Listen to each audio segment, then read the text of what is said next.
하는 시간 KBS 1라디오 김성환의 시사야. 북한이 어제 새벽 동해상으로 장거리 순항미사일 4발을 발사했다고 발표했습니다. 그러면서 미국이 대북 적대적 관행을 이어가면 선전포고로 간주하겠다고 위협까지 했는데요. 이번 북한 도발의 배경은 무엇이고 언제까지 계속될지 이호령 한국국방연구원 안보전략연구센터장 연결해서 얘기 나눠보도록 하겠습니다. 센터장님 안녕하세요. 네, 안녕하세요. 네, 이 순항미사일 발사 사실을 공개한 조선중앙통신 보도 내용부터 좀 정리해 주시면 좋겠어요. 네네. 그 보도 내용을 보면 이제 몇 가지 이제 특징들이 보여지는데요. 네. 첫 번째로는 그 전략 순항 미사일의 명칭을 밝히고 있다라는 점입니다. 네. 이번에 그 발사한 전략 순항 미사일이 화살 2형이다라고 해서 좀 처음으로 명칭을 밝혔고요. 예. 그다음에 두 번째로는 이제 그 성격에 대해서 설명을 하고 있는데 이번에 그 훈련 과정 중에서 전략 순항 미사일 화살 2형을 발사를 했다라고 하는데 보면은 전략 순항 미사일 부대에 해당되는 화력 구분대가 동원이 됐고 다른 그 부대에는 실사격 없이 갱도 내 진지에서 화력 복무 훈련만 진행이 됐다라고 해서 예. 훈련 중에 전략 순항 미사일만 실질적인 이제 화력 연습을 했다라는 부분을 강조를 하고 있는 거죠. 네. 그다음에 세 번째 특징으로는 이번에 그 전략 순항 미사일 4발이 약 2시간 50분에 걸쳐서 2,000km 개선을 거의 목표한 대로 다 비행을 하고 표적을 명중 타격했다라고 이야기를 하고 있고요. 예. 그다음에 맨 마지막으로 또 우리가 봐야 될 특징 중에 하나는 이번에 이 한 전략 순항 미사일 부대가 신속 대응 태세를 검열 판정을 받은 걸로 북한의 노동당 중앙군사위원회가 이번 발사 훈련 결과에 대해서 핵 반격 능력을 백방으로 강화해 나가고 있는 북한의 핵 전투 무력의 임전 태세가 다시 한번 뚜렷이 과시됐다라고 밝히고 있는 거죠. 네. 그래서 이번에 이러한 특징을 보면 북한이 작년부터 계속해 왔던 전술핵 부대, 전략 핵 부대와 네. 관련돼서 전략 전술핵 대비 태세가 강화가 되고 있고 이러한 강화와 관련된 연습 부분에 집중하고 있다라는 점을 강조를 하고 있다라고 볼 수가 있죠. 전반적인 내용과 함께 일부 분석 내용까지 포함해서 말씀을 해주셨는데요. 일단 가장 네네. 눈에 띄는 게 화살 2형이라고 하는 네. 새로운 전략 순항 미사일을 공개했다고 하는 건데 지금 전략이라는 글자가 붙었다는 것은 핵을 탑재하는 게 가능하다 이런 의미로 해석할 수 있는 겁니까? 이거 화살 2형이라고 하는 게 지금 군 당국에 처음 포착된 거죠? 지금 보면 북한이 순항미사일, 신형 순항미사일에 해당되는 거를 시험 발사를 한 게 2021년도부터예요. 예. 그래서 2021년에 이전과 다른 그런 새로운 유형의 순항미사일이 단거리 순항미사일, 그다음에 장거리 순항미사일이 발사가 됐었는데 네. 1년에 한 2차례씩, 그러니까 21년에 한 발 한 발씩 쐈고 2022년에 또 2차례 걸쳐서 2발씩 이렇게 북한이 발사를 했었는데 네. 그때 장거리 순항 신형 장거리 순항 미사일에 해당되는 것도 그때 발표된 거 보면 한 2,000km 정도를 나비형 모양으로 그 궤도를 그리면서 네. 성공을 했다라는 발표를 이미 했었거든요. 네. 그러니까 실질적으로 재작년에 보여줬던 장거리 신형 순항 미사일에 해당되는 거에 대한 이름을 이번에 이제 화살 2형이다라고 명시한 거라고 볼 수가 있죠. 그 명칭이 확인된 건 이번이 처음이다. 이렇게 정리하면 그렇죠. 되겠네요. 네네. 근데 이 순항 미사일이라고 이렇게 부르는데요. 일반적으로 우리가 발사했다고 하는 탄도미사일 흔히들 얘기를 하잖아요. 네네. 그거하고는 어떤 차이가 있습니까? 일단 그 탄도미사일 같은 경우는 이제 포물선을 그으면서 내려오는 거죠. 예. 그러다 보니까 발사 이후 탐지가 아무래도 조금 순항미사일에 비해서 탐지가 쉽고 또 내려오는 속도가 굉장히 빠른 반면에 네.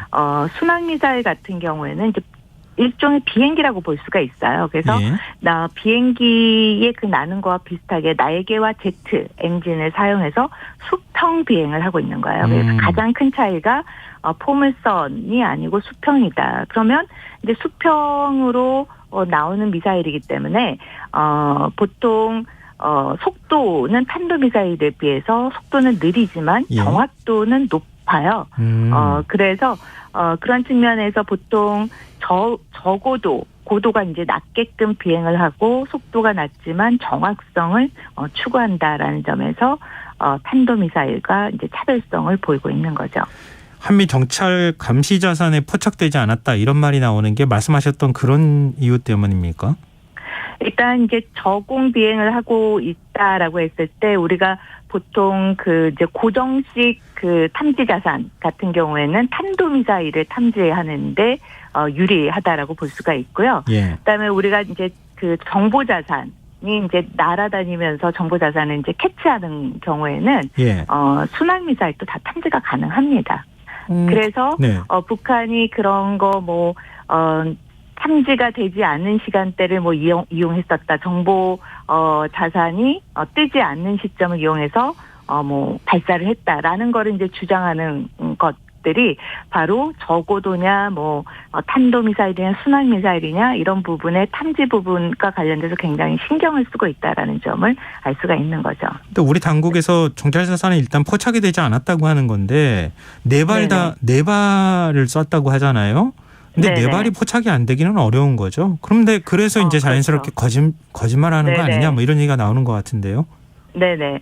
그렇죠. 실질적으로 북한이, 그 작년에도 보면은, 순항 미사일로 그 동해안 쪽에 그 NLL 이남 쪽으로 쐈다라고 이야기했지만 실질적으로 그때 탐지된 게 없었죠. 네. 그래서 그런 전례를 봤을 때 이번에도 보면은 지금 전략 그 순항 미사일을 4발이나 쐈다라고 했는데 이전에 보면은 북한이 순항 미사일을 쐈을 때 한 발 아니면 최대가 많이 쐈을 때가 한 차례에 2발을 쐈었거든요. 네. 근데 이번처럼 장거리 전략 순항 미사일을 4발을 쐈다라고 했을 때 좀 몇 가지 이제 특징이 이례적이다라는 게 한 번에 4발을 쐈다라는 것도 굉장히 이례적이었고 네. 또 이번에 관련돼서 또 이렇게 명칭을 구체적으로 또 발표를 했다라는 점도 좀 특이한 점이라고 볼 수가 있는 거죠. 네. 네.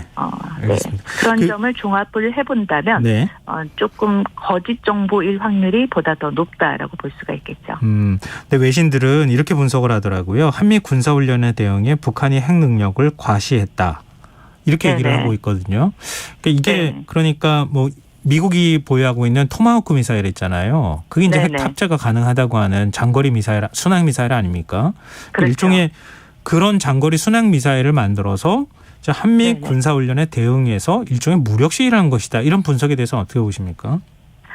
일단 보면은 북한이 올 2월에 그 화성 15형을 발사한 배경에 대한 설명을 봐도 유엔에서의 북한에 대한 어떻게 제재 그런 움직임에 대해서 화성 15형을 쏠 수밖에 없었다. 준비하고 있지 않았지만 이번에 쐈다라는 그런 걸 발표를 했고요. 예. 또 이어서 이번에 지금 보면은 장거리 순항 미사일과 관련돼서 4발을 쐈다라고 하는 것도 그 연속선상에 볼 수가 있는데 하나는 실질적으로 포착이 됐는데 얘는 포착이 되지 않은 상태에서 북한이 일방적으로 4발을 쐈다라고 하는 건데 기본적으로 북한이 그럼 왜 이런 발표를 계속해서 하고 있느냐를 보면 지금 한미가 북한의 핵과 미사일 능력 고도화와 관련된 부분에 대해서 계속해서 속도를 내고 있고 올해 또 전원회의를 통해서 다량 생산을 할 것이다라는 점을 굉장히 강조를 하고 있잖아요. 네. 그래서 이런 부분과 관련돼서 우리의